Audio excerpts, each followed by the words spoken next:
the intolerable situation, including images of starvation. And I think both of us know that we have to get to that ceasefire, and we have to increase humanitarian aid in. And thank you for what you've already been doing, are doing, and committed to, because without you, this would not be capable of resolution. And I think that if we can work not just on the pressing issues of the ceasefire, but also on this issue of getting humanitarian aid in at volume, at speed, and then we've discussed a plan for what then happens afterwards. I think we can do our very best to alleviate what is an awful situation at the moment. So thank you very much for the discussion we've had so far and the discussion we're about to continue on that really important issue. But it's fantastic to be here. Thank you for your hospitality and to see this amazing golf course. I'll invite you to a football ground at some stage, and we can exchange sports. It's been great being with you, and thank you very much, Mr. Prime Minister. And you've done a fantastic job with regard to the trade deal. You know, they wanted a trade deal here for years, many years, through many different terms of different people, and you got it done. So I want to congratulate you on that, and it's a great deal for both. It brings unity. We didn't need unity, but it brings us even closer together. I think it's good for both parties. We also discussed, obviously, Gaza, and I think before we get to phase 2, which is, you know, what's going to happen afterwards, we want to get the children fed. We made a contribution a week ago of $60 million, all going into food. We only hope the food goes to the people that need it, because so much, as you know, when you do something there, it gets taken by Hamas or somebody, but it gets taken. But and we're prepared to help. You know, we want to help. It's a terrible situation. The whole thing is terrible. It's been bad for many years, but it's great to hear you feel the same way that I do. We have to help on a humanitarian basis before we do anything. We have to get the kids fed. So we've been sending in a lot of food. A lot of the food that's been going there has been sent by the United States. I spoke yesterday with the president of the European Union, Ursula, who was terrific also on the subject, and she's going to play a big role also in helping us. So we have a good group of countries that are going to help with the humanitarian needs, which is food, sanitation, and some other things.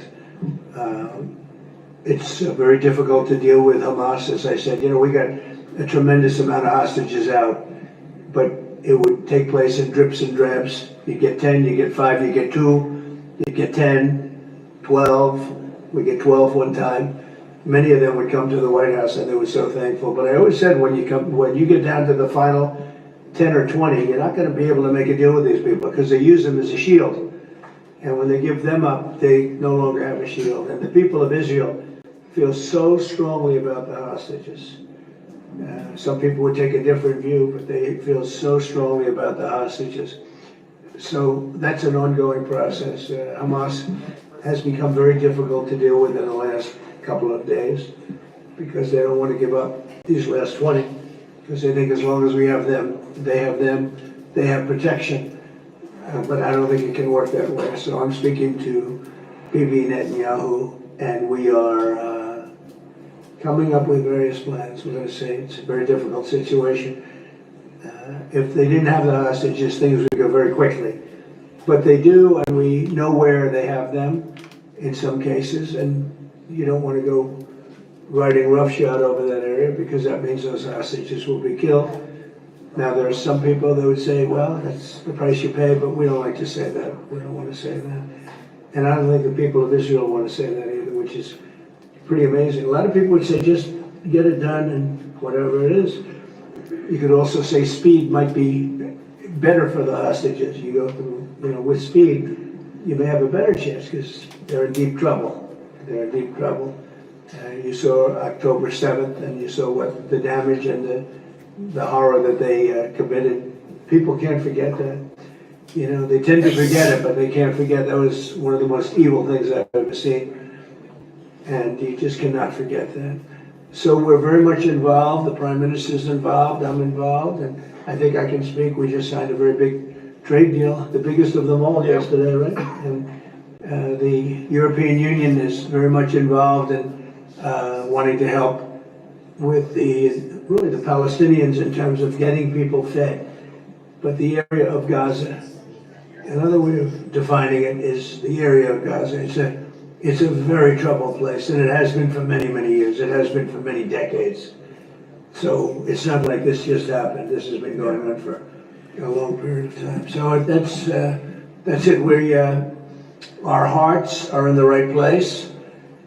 We have some good news because the recent war that you just saw, they just announced, I see, the newest of the 5, now this would be 6 that we've stopped. I've stopped 6 wars in the last, I'm averaging about a war a month, but the last 3 were very close together.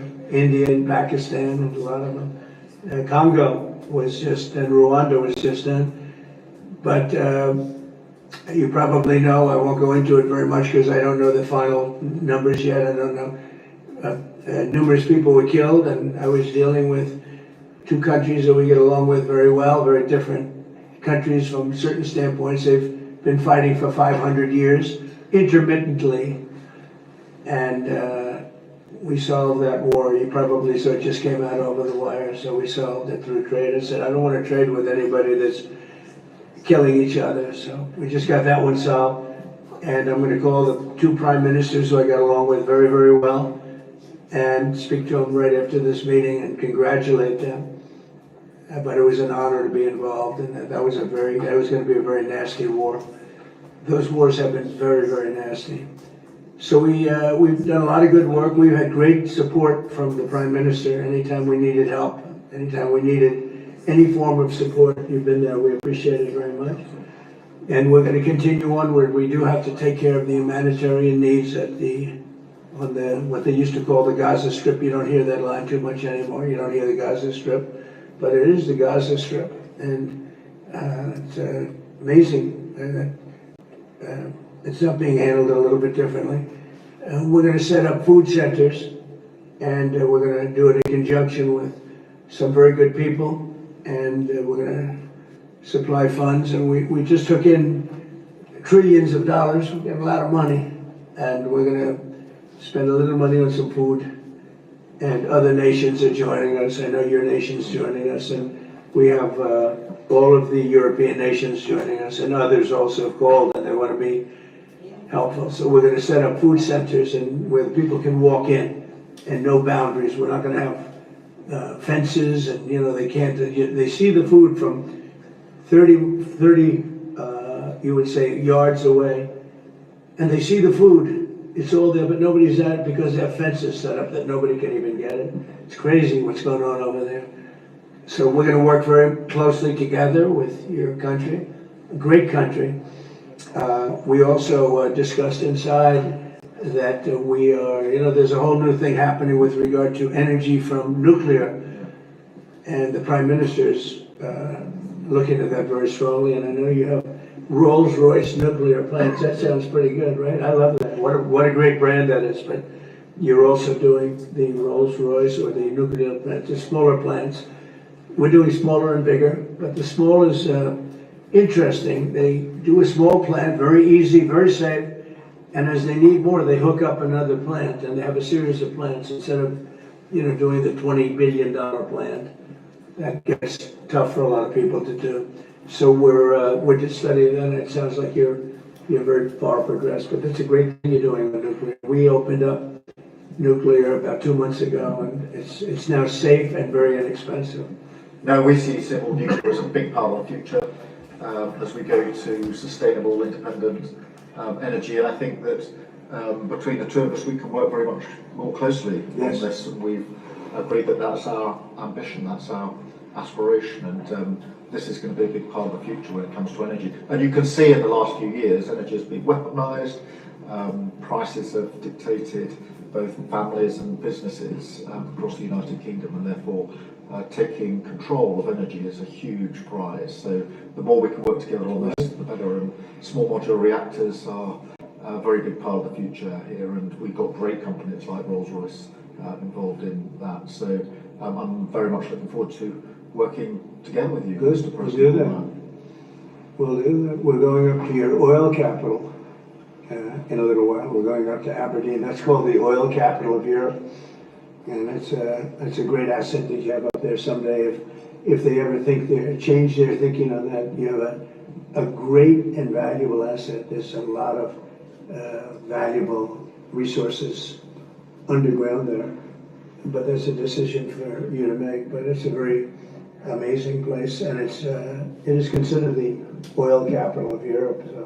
So it's another option that you have. So we are doing really well as a country, and I think that the Prime Minister has been so supportive of us, and so strong and so respected. And I respect him much more today than I did before, because I just met his wife and family. He's got a perfect wife and family, and that's never easy to achieve, right? But I take no credit for that. But he's become a friend, and together we got a deal done that has not been able to be done. It was a deal that's very good for both A parties. really good deal for both of our countries, and very, very well received here in the United Kingdom. So thank you very much for having us. Thank you. Appreciate it. Any questions? Russia. Earlier you said that you were going to change the deadline from 50 days. Yeah. What is your new deadline? I'm going to make a new deadline of about 10 or 12 days from today. There's no reason in waiting. There's no reason in waiting. It's 50 days. I want to be generous, but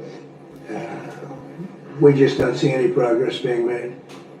Mr. President, also as well talks about setting up food centres in conjunction with other organisations. Right. You talk about the Gaza Humanitarian Foundation or recognised aid agencies. How will this work? Well, it's going to be working with the United States. We'll be helping with the food. You know, we have a lot of access to food. We got a lot of food ourselves, and we're going to bring it over there. We're also going to make sure that they don't have barriers stopping people. You know, you've seen the areas where they actually have food, and the people are screaming for the food, and they're 35, 40 yards away, and they won't let them because they have lines that are set up. And whether they're set up by Hamas or whoever, but they're very strict lines, so we have to get rid of those lines. But we're going to be getting some good, strong food. We can save a lot of people. I mean, some of those kids that's real starvation stuff. I see it, and you can't fake that. So we're going to be even more involved. We did some airlifts before, some airdrops, and the people are running for it. And the Prime Minister is going to help us. They're very effective with that. You've done that before, and for many, they've done that for 100 years very well. So it's not very hard to do, actually. Yes. President, you say you love Scotland. You're the most Scottish president ever in the White House. Is there a better deal to be done for Scotland, for Scottish industry, in the deal you've done with the Prime Minister? Whisky, for example. Well, I have great love for Scotland. You know, my mother loved Scotland, and she loved the Queen. I don't know, I might hurt myself by saying that the monarchists are going to like it, some other people, but she loved the Queen. Whenever the Queen was on television, she wanted to watch. And she would come back religiously. She'd come back to Scotland once a year with my sister Marion, primarily, and sometimes my sister Elizabeth also. But they love this part of the world. And, you know, we're talking about the Isle of Lewis. We're talking about serious Scotland. That's serious Scotland. There was no doubt about it. So, yeah, it gives me a feeling, you know, it's different. You go to another country, you have no relationship to it. You get to like maybe the head of the country or something. But it's different when your mother was born here, Stornoway, right in Stornoway, a beautiful little place. Is there a better deal to be done for Scotland, for whisky, for example? Because of your love of Scotland, is there a better trade deal to be done for Scottish businesses like whisky?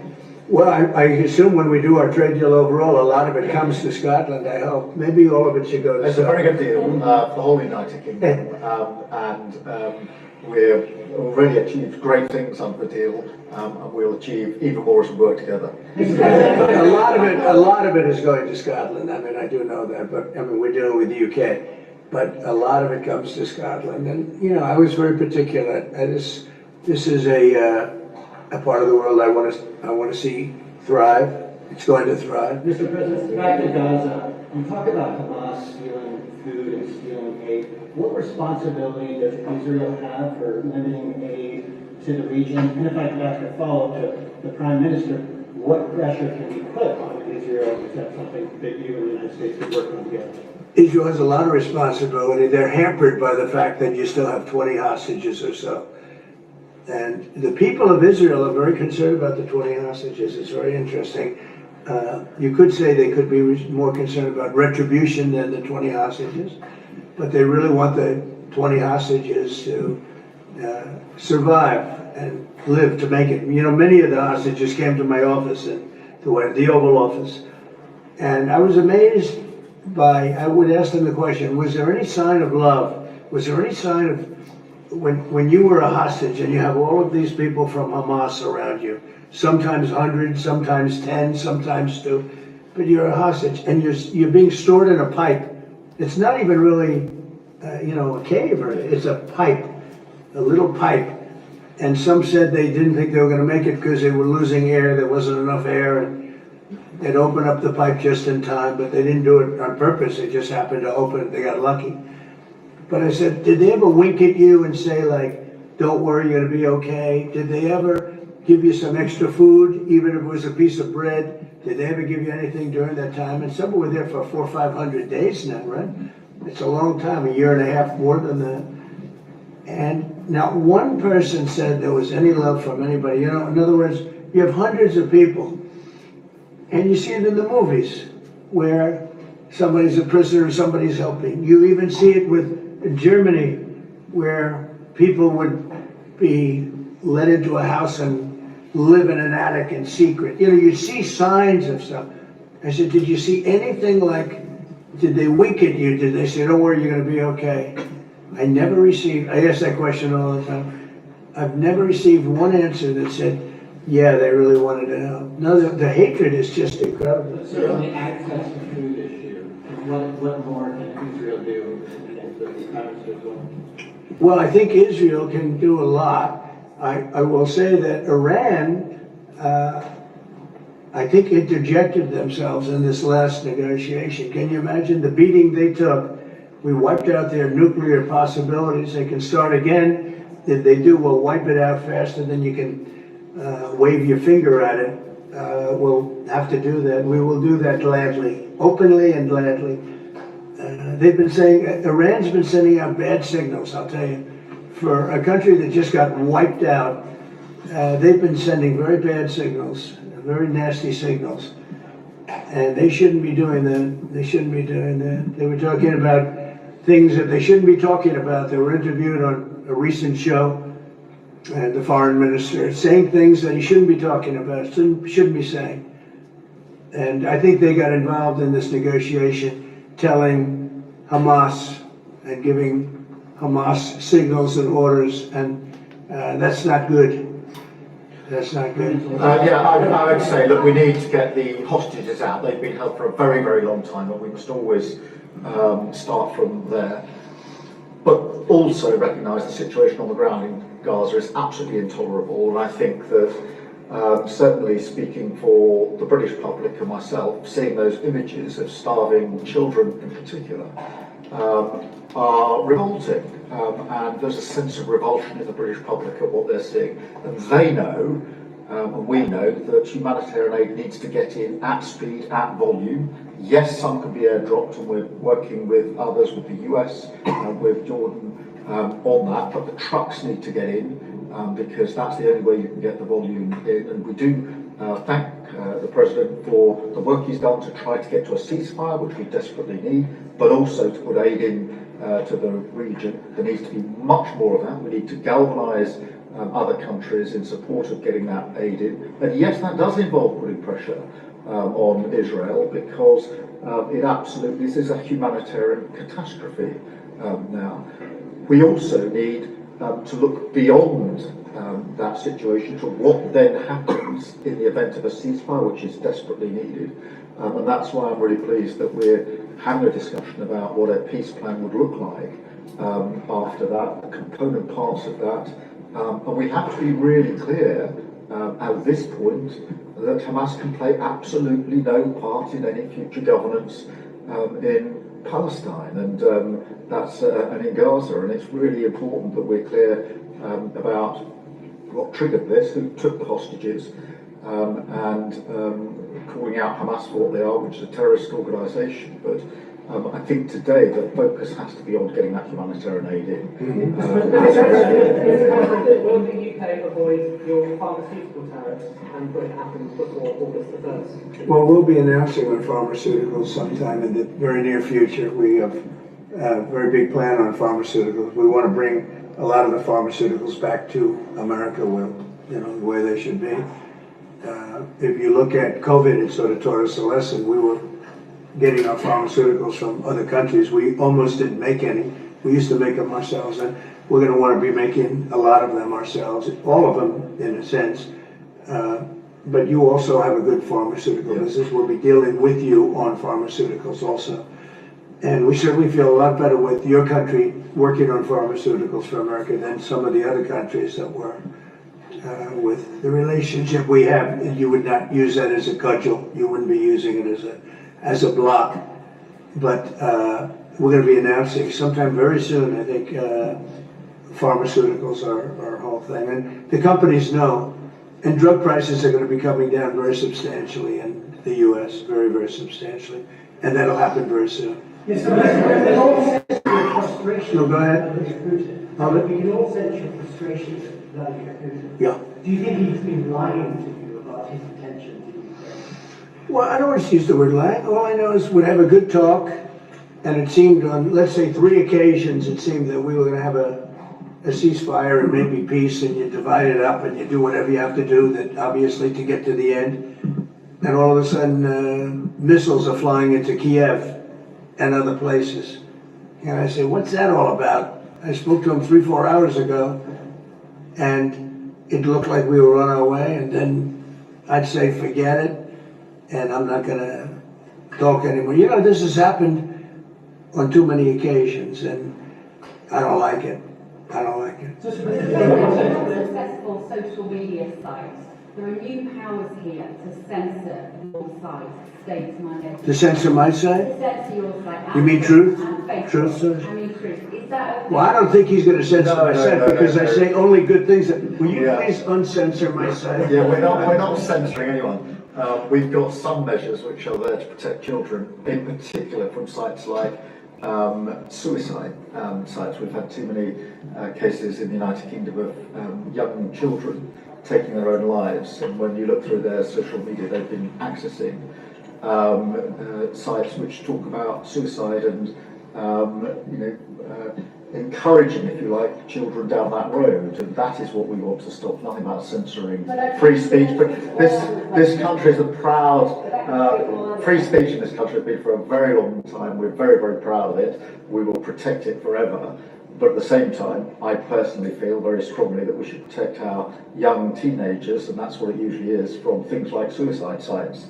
I don't see that as a free speech issue. I see that as a child protection We issue. actually passed a bill in Congress, headed up by my wife, actually, Yeah. which was to pull bad stuff out having to do with children, because it is a problem.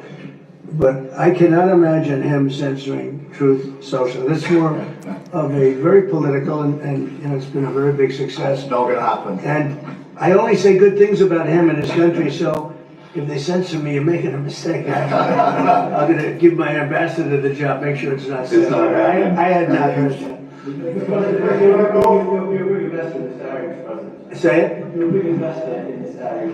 To put it mildly, like this ballroom that we built from scratch. Did you worry though about the risk of increased taxes here? Well, that's not investing.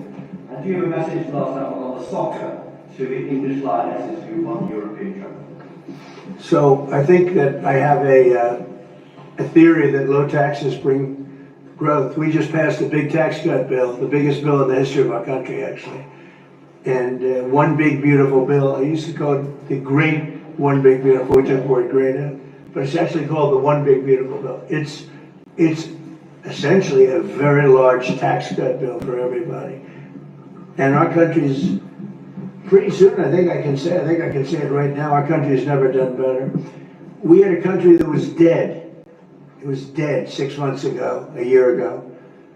Leaders from NATO, we had a very successful meeting at NATO, your prime minister was there. It was an unbelievable love fest with all of those countries, and they agreed to go 5% and all that things. Very smart to do, but many of the leaders said, essentially they said, your country was dead 1 year ago. 1 year ago we had a dead, and we did. We had a dead country. We had a president who didn't know where the hell he was. We had horrible, horrible people running our country. I think they were sick people, actually, sick.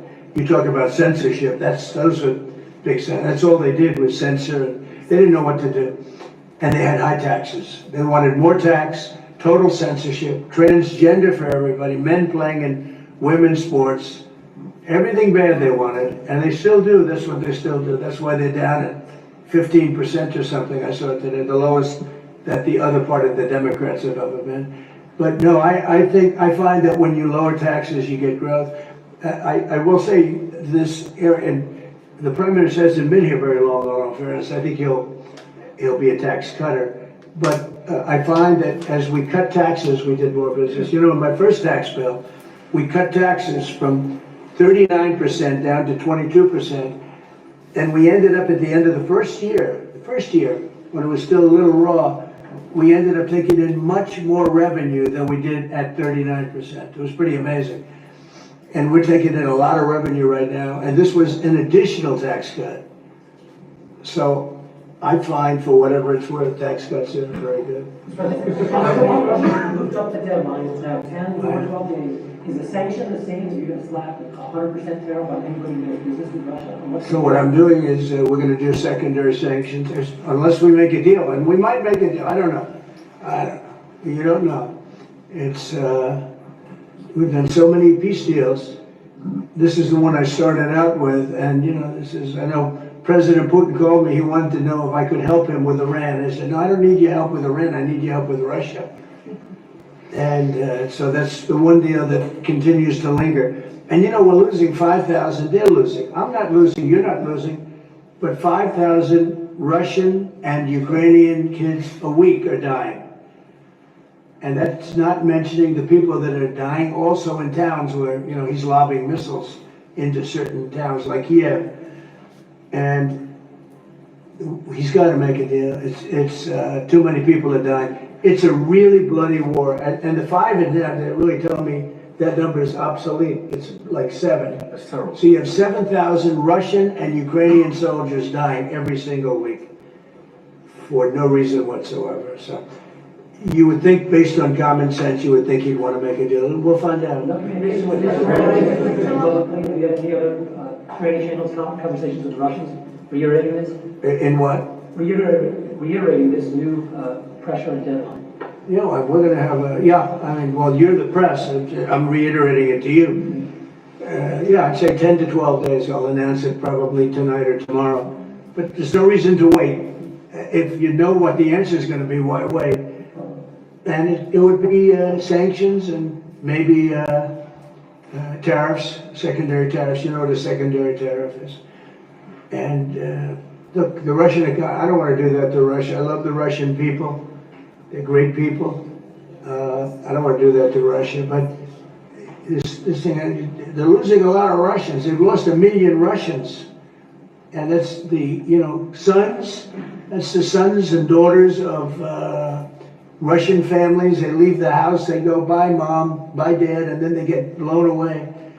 And Ukrainian too. Look at Ukraine. It's a disaster what's happened there. But it continues to go on. As you know, we made a deal where the European Union is essentially involved, but it's NATO, and we're supplying weapons to NATO. NATO's now paying because the United States, because of Biden's in for $350 billion, the European nations are in for about $100 billion. It should be the opposite way, by the way, because we have a big ocean in between. It should be the opposite way. But I think that eventually something's going to happen. It should happen fast. So many people are dying. When I settled out with Congo and Rwanda, they lost almost 8 million people. And it just made so much sense. And if I didn't get involved, they wouldn't have done it. They weren't even thinking about settling it. It was just going on forever. And nobody could go into those territories because they'd get killed. They'd get killed. And now they have I hear it's a whole different ballgame. We settle it. This is one that should be settled. Russia, Ukraine. This is one that really should be settled. Mr. President, Scotland's First Minister has today set out his plans for a second referendum on Scottish independence. Can I get your reaction to that? Is that some deep ties to Scotland? And sort of Prime Minister, get your thoughts on that. The SNP do the majority in next year's election, and they have a right to hold the referendum. Well, I don't want to get involved in your politics. We got enough politics of our own. I will say that I predicted what was going to happen the last time. You remember, I was opening the first course over at Aberdeen, and I was over here, and at the same time, and they asked me that question, and I made a prediction. It was the day before the vote, and I made it correct. I like to be correct, but I made a correct prediction. I don't know. I do say that when they made that deal, somebody said that it was, and I remember this very distinctly, I said, could they do this all the time? There was a little bit of a restriction, like 50 or 75 years before you could take another vote. Because, you know, a country can't go through that too much. I don't know the First Minister, but I've heard great things about him. I've spoken to him. I hear very good things about him, and I'm meeting him today. So maybe I'll have a better opinion then. And let me answer that straightforwardly, because I believe in a stronger Scotland, in a better United Kingdom. And I think that at a time like this, when it's quite clear that there's uncertainty and volatility around the world, the strength of the United Kingdom together is very important for all four nations, very important for Scotland, and that should be our priority, that should be our focus, not on the politics, which feels like the politics of yesteryear now, at a time like this. And I think that the First Minister should probably focus more on his delivery in Scotland than on his constitutional issues. And we might have a better health service in Scotland, but at a time like this, I think the United Kingdom is always stronger as four nations. I think that's better for all four nations. I think that's how Scotland is stronger. Look at the deal that we've been able to do with the United States, a really important deal that we made just months ago. That is what the United Kingdom can do when we act as a powerful set of four nations together, and there are very many other examples. Mr. President, you toured the Federal Reserve last week. And I did. You set to leave this week. Do you think your visit has inspired a potential rate cut, or how do you see things shaping out? Well, it's interesting. I did tour it. I toured the building. And if you looked at this building, if you came here like 14, 15 years ago, we've had it a long time. It's been an honor to have Turnberry. But I was on much more opulent walls, ceilings, floors. We had to do this. And we did a very great job. I mean, you see how beautiful it is inside. Everything was saved, everything was preserved. We had ceilings that were in bad shape, that were falling down. You know, it's very old, wasn't properly maintained. Now it's brand new and beautiful, and we saved everything. If you really think here, you took a look and you were sort of commenting the coloring. Now this is a brand new building, but if you look outside, it's equally opulent and beautiful, and we didn't do that by spending, you know, hundreds of millions of dollars in surrounding a railing underneath an area that you're painting. I mean, I've never seen anything like it. Brand new, beautiful plywood, very expensive, wrapped around a figurine or a railing to preserve it. But you don't have to do that. You can just wrap a cloth, they call it a blanket. And you don't even have to do that if you're careful when you're doing the ceiling. But I don't know what they did. They take down the ceiling and put up a new ceiling. And the new ceiling had no opulence to it. Or they'd fix the ceiling. But I would say that all I need is a good plaster and a can of paint. And, you know, they spent $3.9 billion. And I spent a lot of money too, but it's I'd say 3 point, I would say 3.8 billion less, you know? Meaning I spent probably $100 million making this place incredible. And you were saying a lot of that was local trades.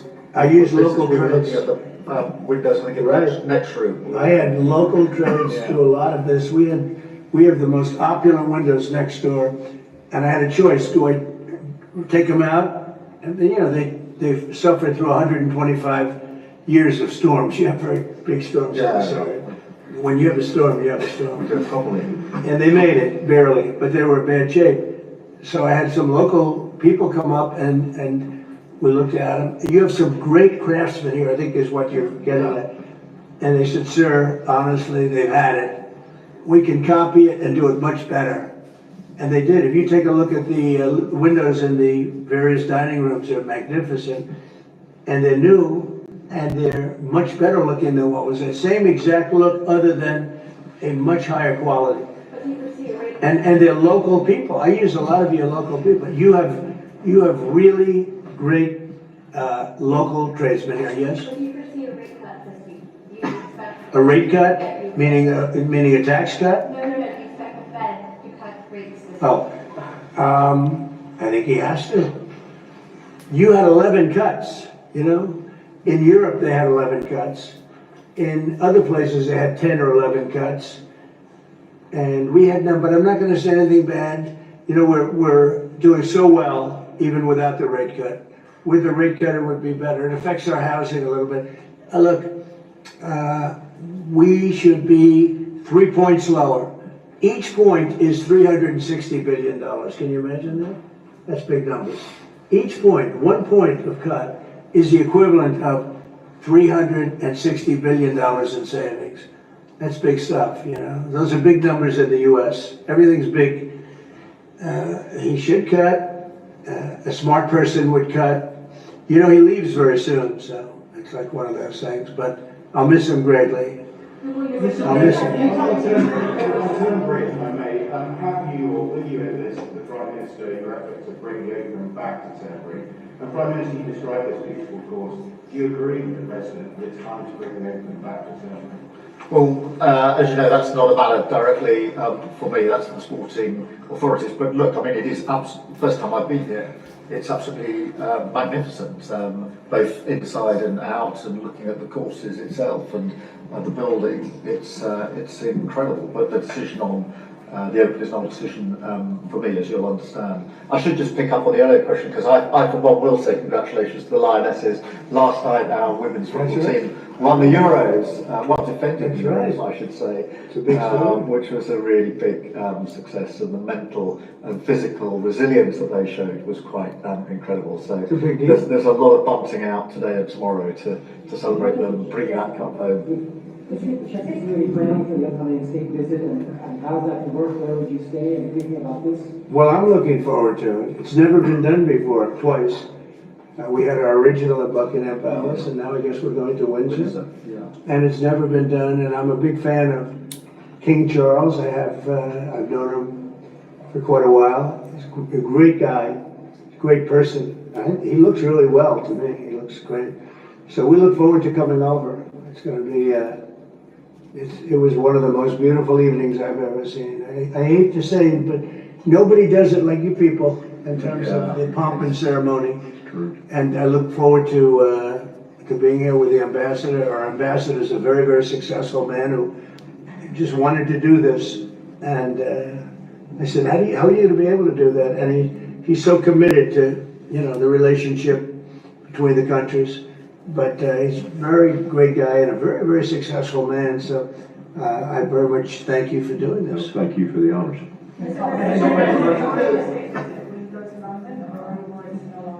About what? Will you visit London during the state visit? I will. I'm not a fan of your mayor. I think he's done a terrible job, the mayor of London. But the nasty person. I think he's done. I think he's a friend of mine. No, I think he's done a terrible job. But I would certainly visit London. So MP Nigel Farage has asked Parliament to be recalled when you're there. Well, I like Nigel. I mean, Nigel, as you know, is a friend of mine. Nigel's done very well. He's a friend of mine. And Keir's a friend of mine. Would you recall Parliament so that the President can talk to MPs? Well, Parliament's in recess at the time, but look, I do want to be clear, this is an unprecedented and very special state visit. This has never been done before. There have been many elements of it that have never been seen before, so this is going to be a historic occasion, and we're all very much looking forward to it. And I was very, very pleased to be able to put forward the invitation when we were at the White House earlier this year. So this is not just a state visit. They're always incredible occasions, and this is an unprecedented second state visit. So you can imagine just how special that's going to be. The fact that it's never been done before, and that's because it's non-consecutive, that's the only reason it could be, made it even more interesting, frankly. So it's going to be great. And being with Charles and Camilla and everybody I've gotten to know because of 4 years and now 6 months, gotten to know a lot of the family members. They're great people. They're really great people. And in that sense, I think that the UK is very lucky. You could have people that weren't great people. I don't know if I'd say that, but you could have people that weren't. But we're very lucky to have a yeah. royal family. They're absolutely fantastic. So we really look forward to that. As far as Parliament, if he wants me to speak in Parliament, I'll do it. Okay, but it doesn't have to be then. It could be some other time. Maybe we should save it for another time.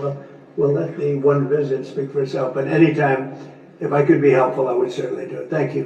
Would the EU be alternatives, or are you considering to get the hostages out if there's no ceasefire deal? Well, there are a couple of alternatives. Some are pretty strong, but the most sensible alternative is talk and negotiation. But I said a long time ago, at a certain point, they're not going to be talking because they're going to lose their shield. The hostages are a shield for them. They did horrible things on October 7th. And the hostages are a shield. And I said, you're going to get down a number, and the number's going to be at a point where you're not going to be able to get them back unless you're going to be very energetic, or to put it a different way, unless you're going to be very ruthless and violent. It's a bad situation to be in, very bad. Mr. President, would the EU deal with that? You talked during the campaign about President Putin respecting you and that helping you have a relationship with him. Do you still feel that way, that he respects you, considering the conversations you've had that have been really nice? Yeah, I've always gotten along with President Putin. I've had a great relationship with him, and he went through the Russia hugs too. You know, I mean, it was. We used to talk about it. We used to say, you know, it's too bad we really can't do anything between our countries, because if we did, they'd say, oh, it's, you know, some. Look, I was tough on Putin because I was the one that closed up Nord Stream, and Biden came along and opened it up.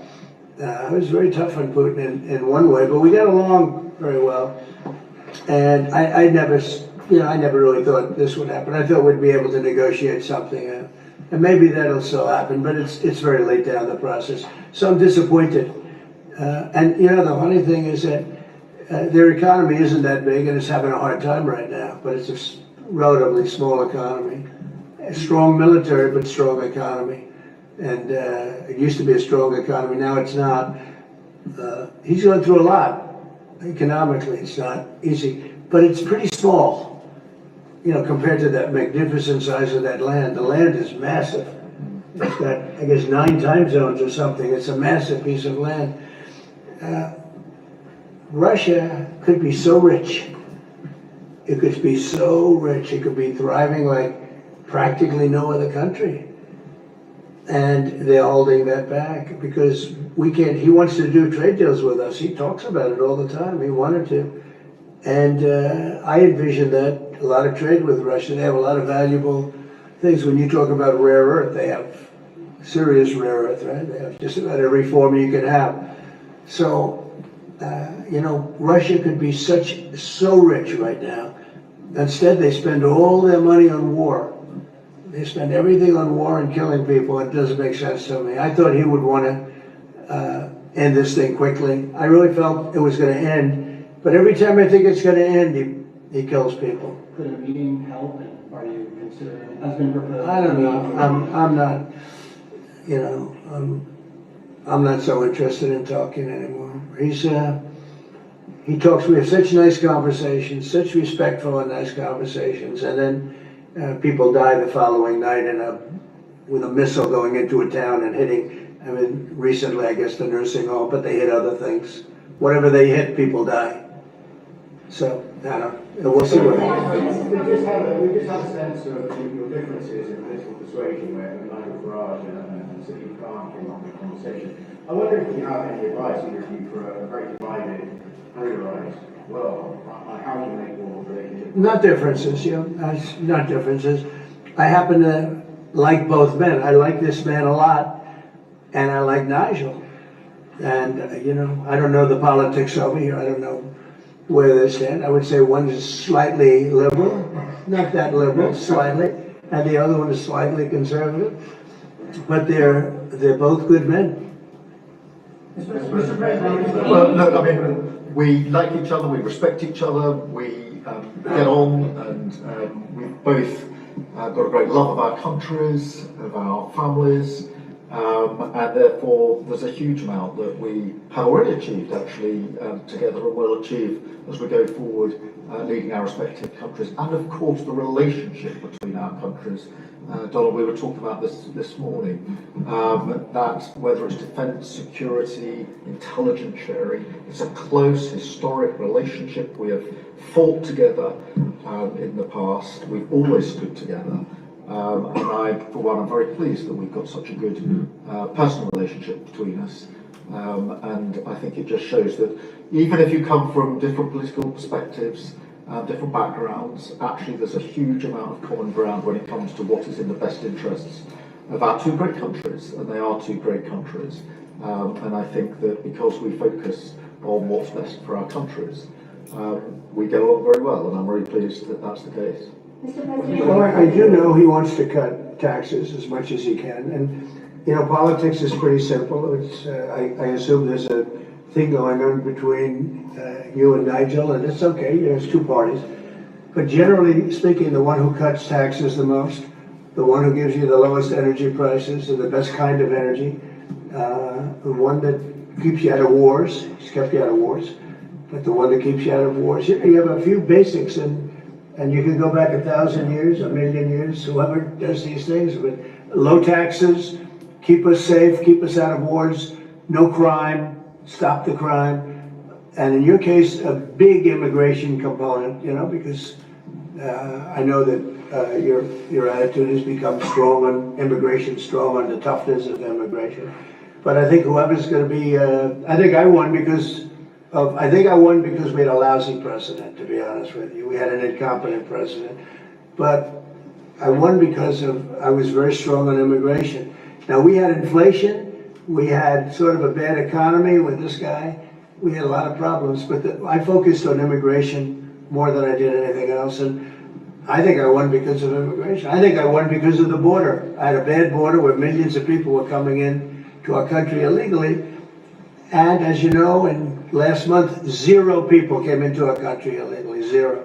So we went from a bad, incompetently run border to the most competently run border that anybody's ever seen. Prime Minister, the President makes it look easy dealing with illegal migration. You must be envious of his record, such as your thing. Well, I think we've been discussing irregular, illegal migration is a huge issue in both our countries. In the United Kingdom, it is a real cause for concern, and that's why we must bear down on it in all its aspects, upstream, across Europe, where a lot of ours comes through northern France, across the Channel, working with our allies, with our colleagues to break the gangs that are actually running this trade, but equally being very strong that when people have arrived in this country, who've got no right to be here, then we should be removing them to their own country. And that's why I'm really pleased that we've been able to focus on this very intensely and get 35,000 people out of the United Kingdom who have no right to be here, because the message has to be you can't make your way to the United Kingdom. We won't tolerate our rules being broken, and if you get here, you will be returned to where you came from. And it's really important that we bear down on that. say to Trump they want something like rearm. People coming via the rules are always welcome. Of course, we've welcomed talent and people into this country for centuries, literally. But what the British people will not tolerate is those that break the rules, those that come through irregular routes, and that's the really important distinction here. And that's what we're bearing down on, and I'm really pleased that we're through pretty well all of the international engagement I've done, all the meetings I've had, the country we've done deals with. We've done deals with countries in the last 12 months that many people thought it was not possible to do deal with when it came to immigration, irregular immigration, and we returned thousands of people who've got no right to be here. And that, I think, is for the British people, we're a reasonable, tolerant country where people are coming lawfully to contribute to our communities, to our country. Then, of course, they're welcome and have made a great contribution. But what people will not tolerate is those that are breaking the rules. And that is an issue of today, but it's a very British thing. We are people who respect rules. We don't approve of those that break rules. I can say, though, that I had one of the greatest victories, they say the most consequential in 129 years, so I don't know about that, but it was pretty close. And we won all of the swing states, which never happens. We won the popular vote by millions of votes. We won, tremendous electoral college sweep. And I believe I did it more than anything else because of my strong stand on immigration. And I don't think this country is any different in that sense. I think it's a big factor. And it is with a lot of the European countries. Some of the countries have, lost their way and have tremendous crime because of it. I mean, you had countries with no crime that now have tremendous crime. And you know the countries and I know the countries. And so I think it's a huge factor in any election, not just this election, but in any election. I think the one that's toughest and most competent on immigration is going to win the election. But then you add low taxes and you add the economy. He did a great thing with the economy because a lot of money is going to come in because of the deal that was made. But I think that immigration is now bigger than ever before. Mr. President, your Treasury Secretary is meeting with Chinese trade. Right now. Right now. Have you received an update? Do you expect a deal when these talks are over, especially with the August 1st deadline? No, they're meeting right now. And, we have a good relationship with China. But China's tough. And like you're tough, we're all tough, yes. But we're going to see what happens. We just concluded our deal with Japan. It was very good for everybody. We're making great deals. We're making deals that are good for us, but we want them to be good for everybody. It's important. It's sometimes I'll do something that I shouldn't do because it's not very important for our country, but it's very meaningful for the country on the other side. And I'll let them have that point because it's very important for them. So I don't know, but we've made a lot of deals in the last couple of months. And then ultimately, as you might as well know, we're going to just, because we have, you have 200 countries, more, but people don't know that. You got a lot of countries. And I wouldn't want to sit down with 200 people who have to deal the way he was calling me all the time. We want this, we got to have that, these are tough negotiators. These are, look, they're smart people, they're tough negotiators. They know what they want. And, but we're going to be setting a tariff for essentially the rest of the world. And that's what they're going to pay if they want to do business in the United States. Because you can't sit down and make 200 deals. But we made the big ones. We just finished Indonesia. They opened up their country. We just finished Japan. They opened up their country. Japan opened up the country. They were totally closed. They opened up to our cars, even to rice. Rice was a big deal. They would never take anybody else's rice. They'd take rice. But they opened up their country. Philippines, we just finished. They opened up their country. They were very close. I'd love to see China open up their country. So we're dealing with China right now, as we speak. Yeah, we're dealing with China right now. The deal you've got with the UK is better than from the European Union. Is that because you think Brexit was a good idea for this country? Look, we have a very special relationship with this country. Like, my mother was born here. And not only born here, loved it. She'd come back, I tell you, religiously every year. And she'd go up to Stornoway and see her relatives. But she loved the country. Yeah, that probably it always has an impact. Always has an impact. But, Germany has a new leader, and I think he's terrific. I think you like him too. Yeah, I think he's terrific. My father was born in Germany. Or his parents were just out. But, so, you have a lot of feeling for this part of the world. I do. I want to see this part of the world do well. Germany, Scotland, UK. I want this part of the world to do well. All of the nations. You do feel a certain, you have a warm feeling toward when your parents are born essentially here. And I think maybe it's slightly different. Maybe it's not. I don't know, but maybe it's slightly different. Mr. President, doesn't it completely rule out a pardon for Ghislaine Maxwell from Landon? Is that something you would ever consider, and why? Pardon for who? For Ghislaine Maxwell. Well, I'm allowed to give her a pardon, but nobody's approached me with it. Nobody's asked me about it. It's in the news about that aspect of it, but right now it would be inappropriate to talk about it. So, Mr. President, your opposition to offshore wind is well known. In Scotland, wind is a disaster. But in Scotland, across the UK, wind farms. I know, it's a shame. It's not his fault. I used to tell Alex Salmon. Have you spoken to the Prime Minister, and will you speak to the First? Well, all I can do is give my look. Wind is the most expensive form of energy, and it destroys the beauty of your fields and your plains and your waterways. And look out there. There's no windmills, but if you look in another direction, you see windmills. When we go to Aberdeen, you'll see some of the ugliest windmills you've ever seen. They're the height of a 50-story building. And you can take 1,000 times more energy out of a hole in the ground this big. This big. It's called oil and gas. And you have it there, the North Sea. This big, that nobody would even see. You can take 1,000 times more power. Because the wind is intermittent, it doesn't work, it's extremely expensive. All the windmills are made in China. They used to be Germany and China, now they're mostly in China. They all come out of China. They say that the blades, which are carbon fiber, you can't bury. Oh, okay, you can't bury. What are you going to do? Dump them in the ocean someplace? Because they only last a certain period of time. And remember, a windmill has a life of 8 years, especially when they're out in the salty sea. And they start to rot and to rust. You don't have to replace them. It's very hard to replace them. Wind needs massive subsidy.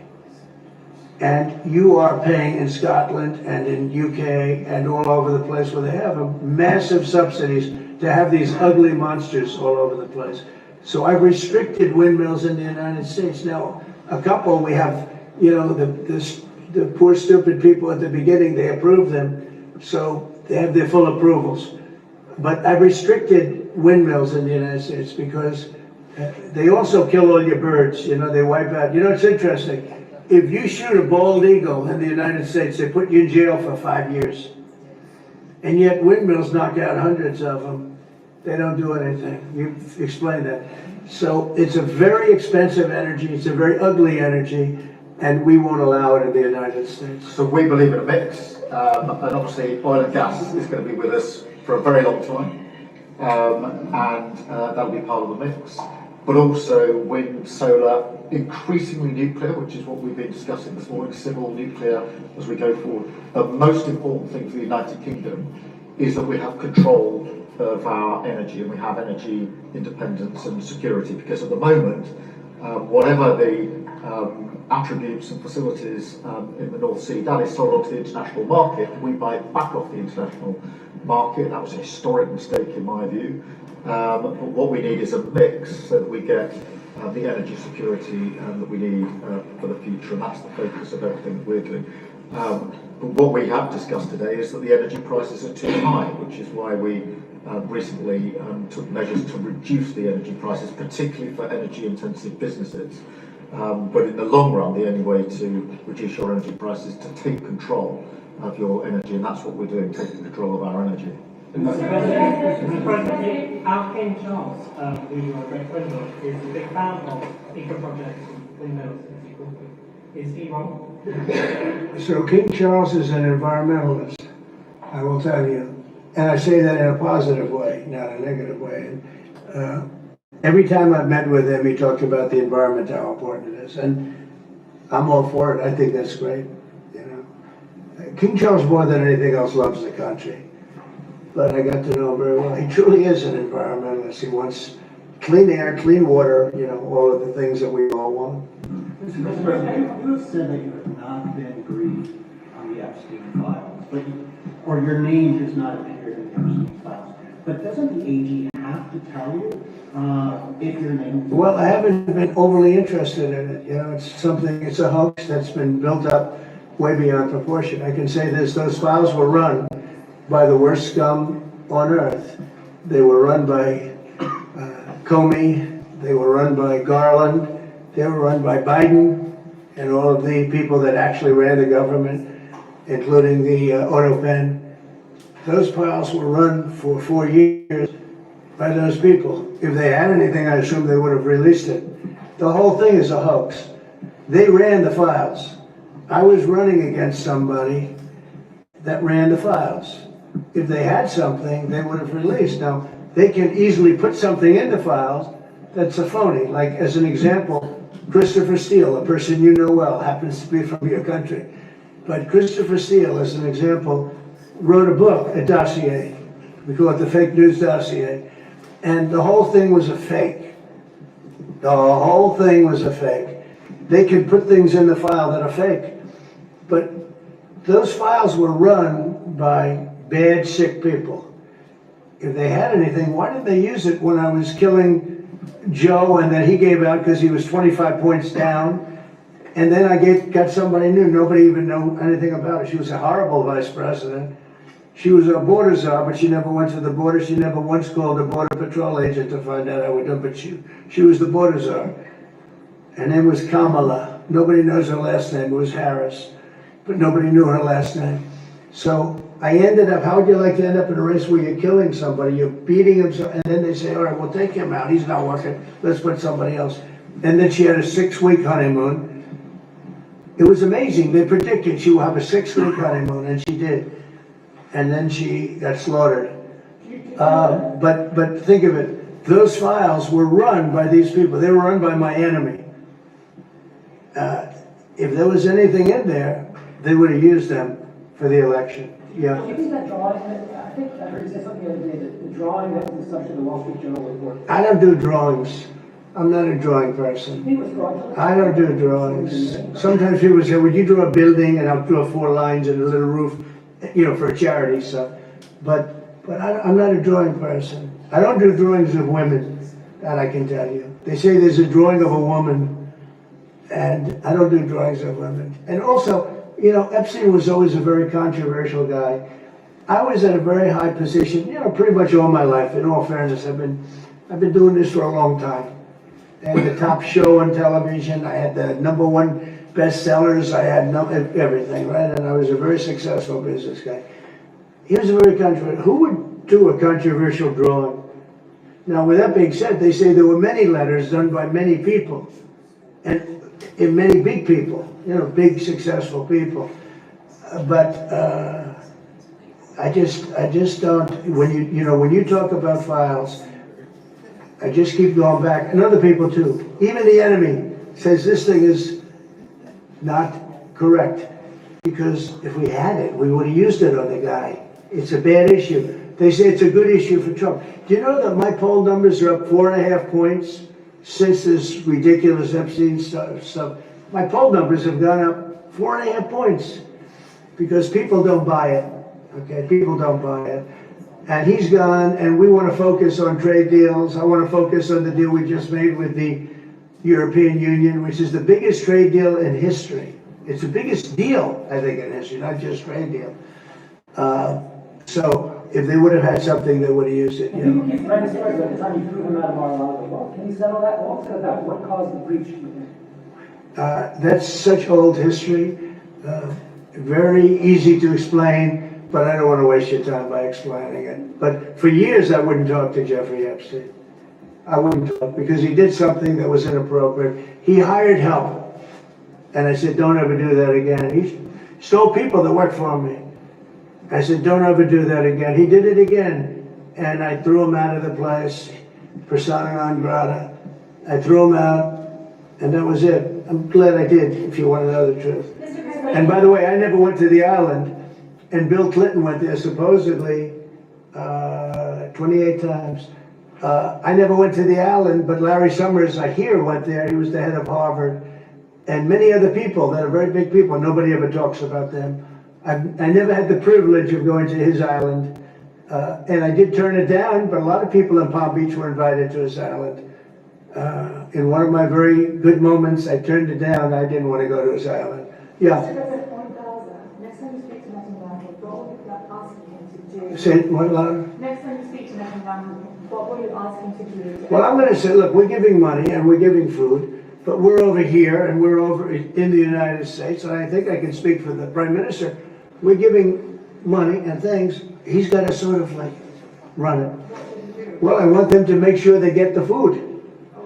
I want to make sure they get the food, every ounce of food. I think you want to say. Absolutely.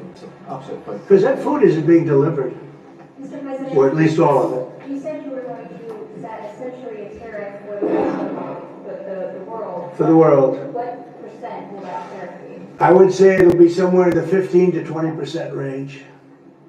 So maybe 15 or 20 or? No, I said, I sort of know, but I just want to be nice. I would say in the range of 15 to 20%.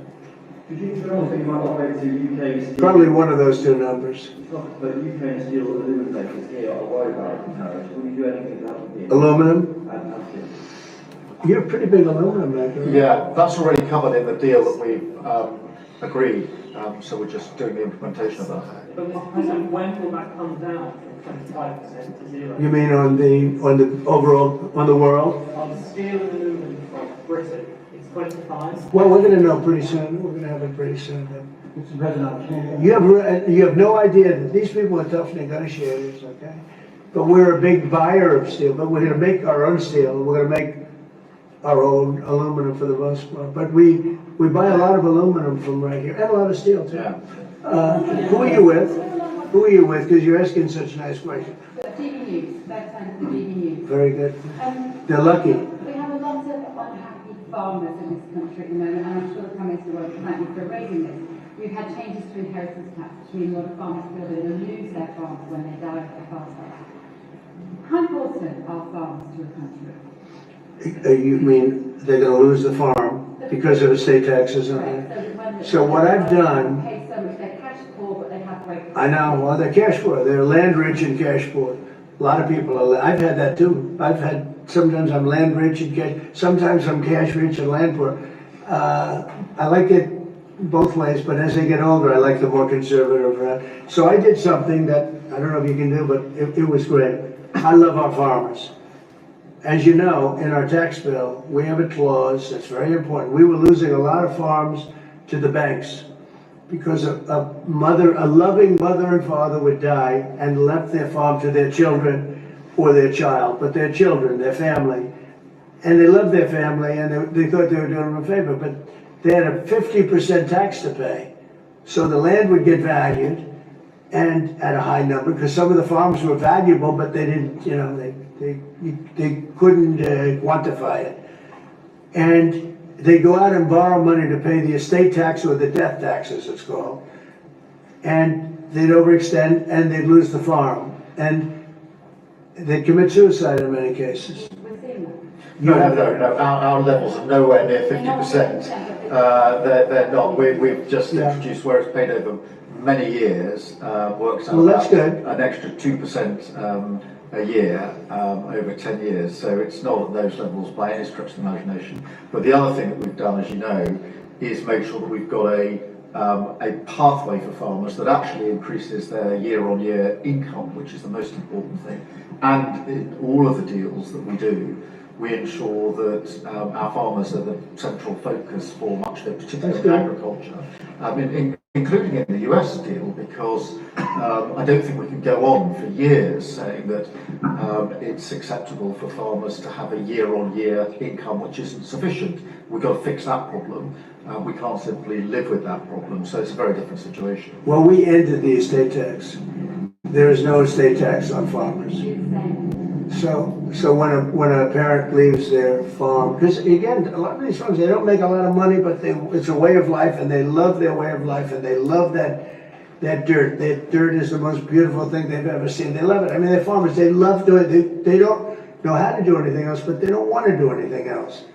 I speak to farmers and I say, would you like to live in my penthouse in Manhattan? It's always beautiful. No, sir, I want this farm. And what happens is, I mean, we were losing a lot of people to suicide. They'd borrow money to pay the estate tax, and they were not able to pay it. And some banks are ruthless; they wouldn't do anything, and they would end up committing suicide. We have totally ended the estate tax in those situations, so there's no estate tax. So when a parent leaves the farm to the kids, they don't have to worry about their local, possibly unfriendly banker coming in and stealing their farm. Back to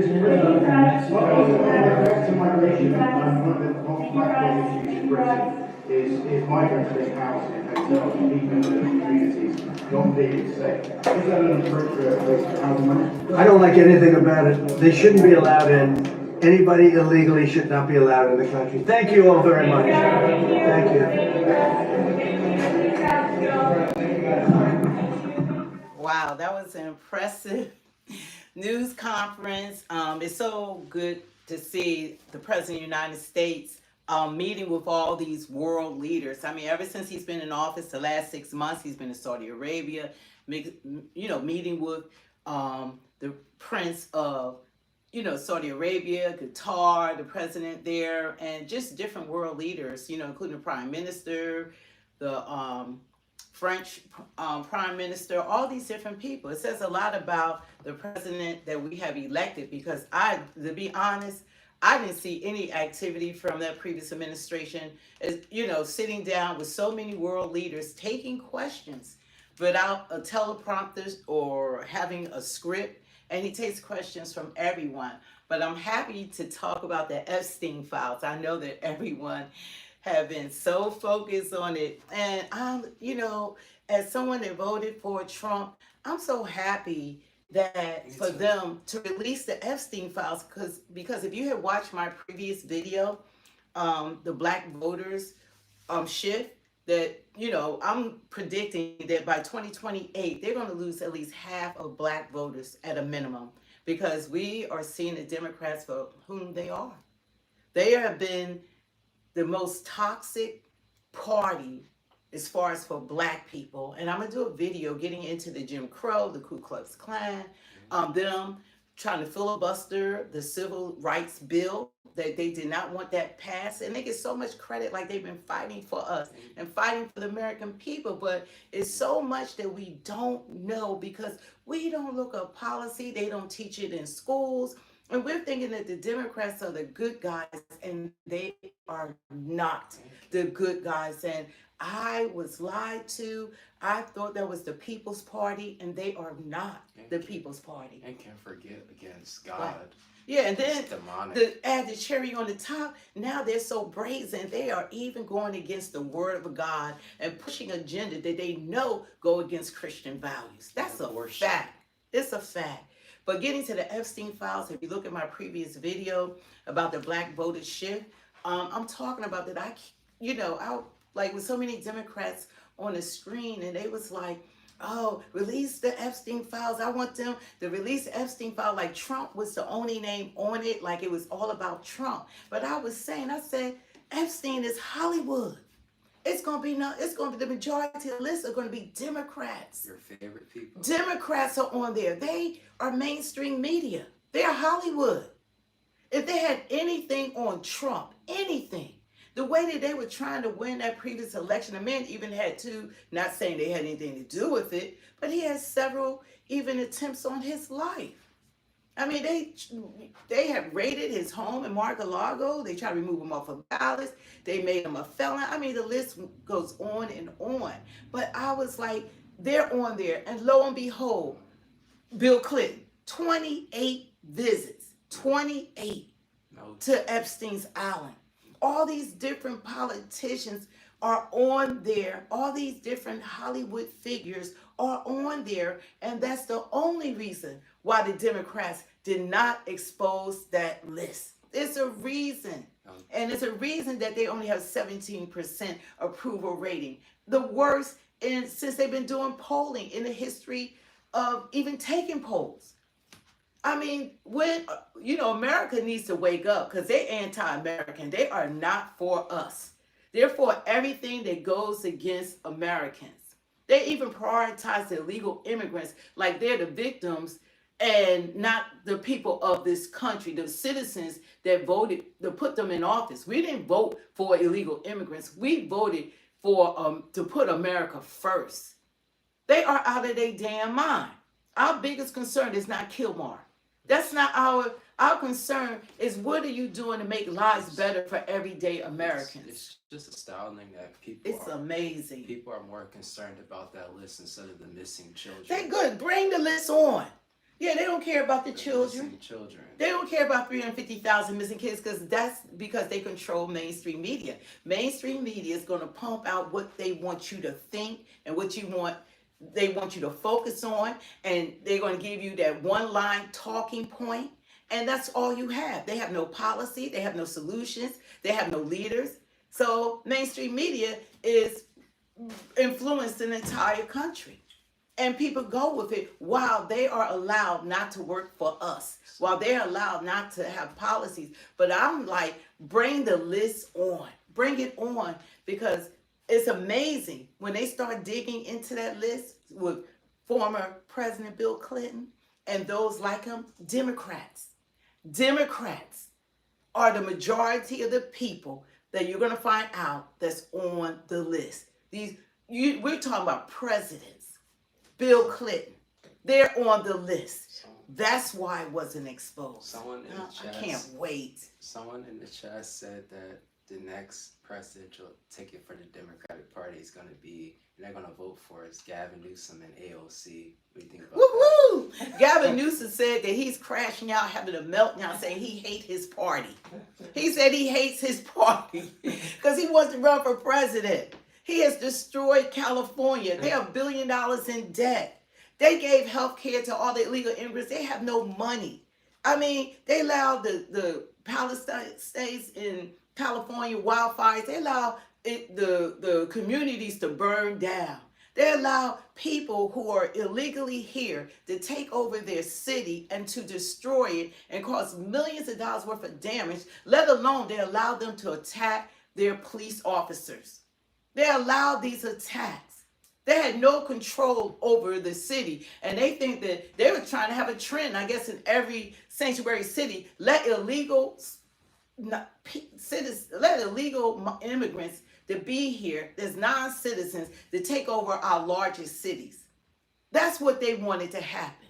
And they're trying to parade it. It's like that's what the American people want. That's not what we want. We want people to come here legally.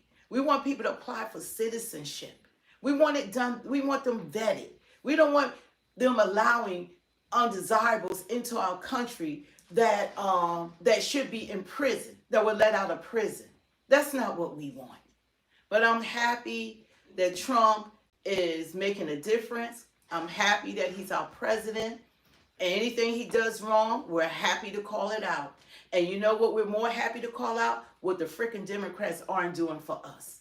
And that Epstein list that they got y'all hollering, that y'all trying to holler about, thinking, oh, it's something on Trump. It ain't nothing on Trump. It ain't. But you know what stuff is on? Bill Clinton, Obama, and that whole crew. It's a lot of stuff that's going to come out. The people that was involved with Epstein, all of those Democrats was flocking with them to those parties. All of Hollywood was flocking to those parties. All of the different athletes, Hollywood influencers, you were to go to his parties, you had to be the who's who. It wasn't like regular parties. You had to be the who's who. And we're going to find out, and I can't wait for all those Democrats to be found out. We call out both sides. Both sides. But Trump isn't the ordinary Republican. Yeah, he's not. And they used to love him. He was a Democrat. They started hating Trump when he ran for office. But guess what? Schumer, I was even on Zoom calls with Schumer before. He donated. He was the first one to donate to this man's campaign starting his career was Trump. He did the same. He donated to Kamala. He donated to all of them. Oprah had said she wanted to run with him. So all this happened when he decided to run for president, because when you go in and run for president as a billionaire, that means they lost control. They couldn't control him. So he's really for the people, whether y'all want to admit it or not. They can't buy him. They can't control him. He's moving forward and he's working for us. And thank God for President Trump. And this was God's will. If y'all believe in God, this was the will of God. No, Johnny B, you don't ban the trash talkers. We want the chat to be interactive. Oh, yeah. They make, we like them because that's the only way we can communicate. And we know we have people that are butthurt and in their feelings and emotional and sensitive. And they get upset instead of, this is a platform, you could talk to each other. If there are independents, Democrats, MAGA, Republicans, everyone is on here. And you can communicate, speak in a clear, concise manner. Talk it out, because that's how we come together as one nation under God. We're all living under the same roof. We're under the same roof. So we need to get along, and we need our elected officials to get along. And the reason why there's so much divisiveness between us is because of the left, because of those politicians who want to sell you a lie. They don't want to work together. Their whole campaigns is Trump. Everything they talk about is Trump. They don't talk about what they're going to do for you. And when you think they couldn't have gotten any worse, they find Madani. When they couldn't get any worse, I mean, it's the bottom of the barrel that they digging up. This man is promising things he can't even give, but all he got to do is say free, and all the broke people and people who don't want to earn a living, he's not giving you a damn thing but destroying this country. That's it. Especially the largest city in the country, if he is elected. But all he had to do, they went after the young people who are uninformed and mentioned free bus rides, free. He's not going to be able to do any of that. Mayor doesn't even have the power to do that. But no one tries to find out information. He only been a citizen for 7 years. 7 years, and he wants to bring that socialist mindset to our country that doesn't work in other countries. He wants to bring it here. So I think since he likes socialism, go back to where you came from. Because that's not the American way. It's not the American way. We don't want governments running our grocery stores. We want private companies, citizens running these grocery stores and things like that. So anyway, they've been selling us a bunch of malarkey, famous words of Joe Biden. And we are happy that President Trump is traveling the world. He's a busy president. And one thing y'all cannot say that man doesn't work and he doesn't talk to the media and that he's not transparent. Y'all can jump up and down to 17% that still think the Democrats are the party to go. There's only 17% of the Democrats that even feel like that. So, one day the rest are going to wake up and see that it should be about America first. It should be about us and what you're going to do for us. And not to neglect us while you take care of the rest of the world, and use our taxpayer dollars in the process. Not if they keep watching the mainstream media. Well, they're gonna watch the mainstream media. Y'all gotta look at ground news. You know, their bias, they show the left, the right. You know, find other news sources. There are boots on the ground. There's amazing content creators. Cash Jordan, he can show you what's going on in New York. You know, people that are actually living in these cities and states that are traveling, and they are giving you news. You know, news on the ground. You know, so look, check out some of the channels and always come to Speak the Truth 2.0 because we're not going to sugarcoat it and we're going to just speak the truth. You know, we are for what's right for this country, for us as citizens.